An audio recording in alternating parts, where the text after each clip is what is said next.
One of the things that I really miss from corporate is the leaving do. And if you don't know what a leaving do is, it's a little bit like a funeral or a wake at which the person who's died is actually physically present.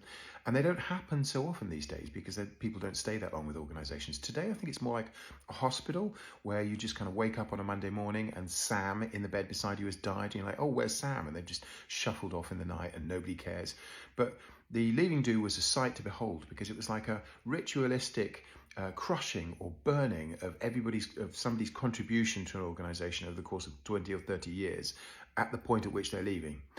So they were reduced to nothing at all.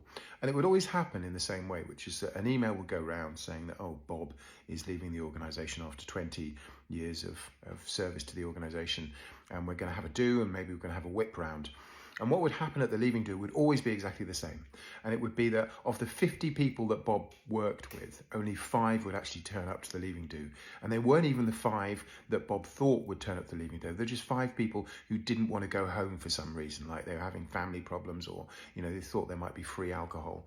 So what would happen would Bob would stand there and there'd be little conversations about is a bit of a disappointing turnout, and Bob would immediately realize that all of the people that they thought were really close colleagues and friends were not actually close colleagues and friends.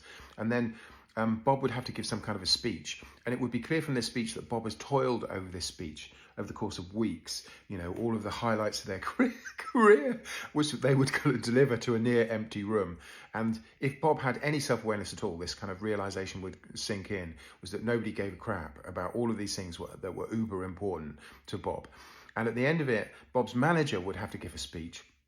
And Bob's manager was often the reason why Bob was leaving and actually low-key disliked Bob. So Bob would give this equally kind of cringy but very short speech that they cobbled together the night before about how wonderful it was and all of the things that Bob had contributed to the organisation. And then there would be a presentation of some sort, which would always be disappointing and underwhelming. It would be something like a mug, that they would give to Bob.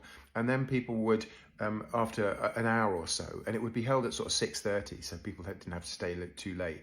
And maybe there would be pizza. So they just turn up, yomp some pizza, listen to Bob give his miserable story about his career, and then they kind of shuffle off.